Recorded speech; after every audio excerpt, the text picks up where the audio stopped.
അങ്ങനെ അതിരപ്പള്ളിയുടെ മനോഹരമായ കാഴ്ചകളൊക്കെ കണ്ട് തിരിച്ചു വരുമ്പോൾ നമ്മൾ സിൽവർ സ്ട്രോമിൻ്റെ ഭാഗമായിട്ടുള്ള സ്നോ സ്ട്രോമിൽ ഒന്ന് കയറാമെന്ന് വെച്ചു. എന്തായാലും ഏതുസിനും ഒരു സർപ്രൈസും കൊടുക്കണം. അപ്പോൾ എന്തായാലും സ്നോമാനൊക്കെ ഫ്രണ്ടിൽ ഉണ്ടാക്കി വെച്ചിട്ടുണ്ട് കേട്ടോ.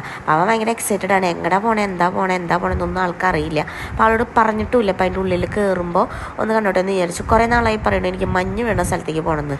അവൻ ഉദ്ദേശിച്ചത് സത്യം പറഞ്ഞാൽ മഞ്ഞ് വീണ രാജ്യങ്ങളാണ് കേട്ടോ. നമ്മളെ കൊണ്ട് ഇപ്പം അത് സാധിക്കാത്ത കാരണം നമ്മൾ തൽക്കാലം ആർട്ടിഫിഷ്യൽ മഞ്ഞ് വീണ സ്ഥലത്ത് കൊണ്ടുപോയി സന്തോഷിപ്പിക്കാമെന്ന് വിചാരിച്ചു.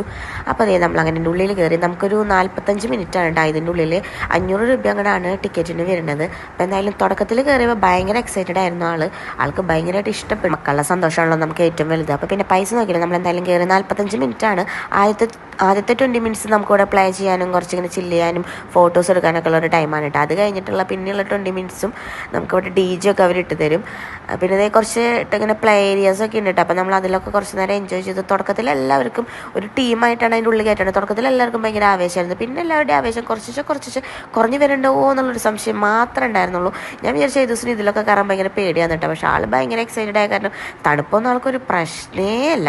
അത് കാരണം 20 മിനിറ്റ് ആളൊന്നും പറഞ്ഞില്ല. 20 മിനിറ്റ് കഴിഞ്ഞപ്പോൾ ആളെ കയ്യിൽ നിന്ന് പോയി തുടങ്ങിയ കാര്യങ്ങൾ എനിക്ക് തണുത്തിട്ട് വയ്യ, നമുക്ക് പുറത്തേക്ക് ഇറങ്ങാമെന്നൊക്കെ. അപ്പോൾ പിന്നെ അവനങ്ങനെ പറഞ്ഞപ്പോൾ പിന്നെ അതിനുള്ള റിസ്ക് എടുത്ത് നിൽക്കാൻ നിന്നില്ല. കാരണം നമ്മൾ പെട്ടെന്ന് ചൂടിൽ നിന്ന് പെട്ടെന്ന് തണുപ്പിലോട്ട് പോകാണല്ലോ. പിന്നെ വല്ല അസുഖങ്ങളൊന്നും വരണ്ട വെച്ചിട്ട് പിന്നെ നമ്മൾ ഇറങ്ങിയപ്പോൾ DJ തുടങ്ങിയ ഒരു സെക്കൻഡിലാണ് നമ്മൾ ഇറങ്ങിയിട്ടാണ്. DJയും കൂടെ എൻജോയ് ചെയ്താൽ സൂപ്പറായിരിക്കും. അപ്പോൾ ഇത്രയൊക്കെയുള്ള ഇന്നത്തെ വിശേഷങ്ങൾ.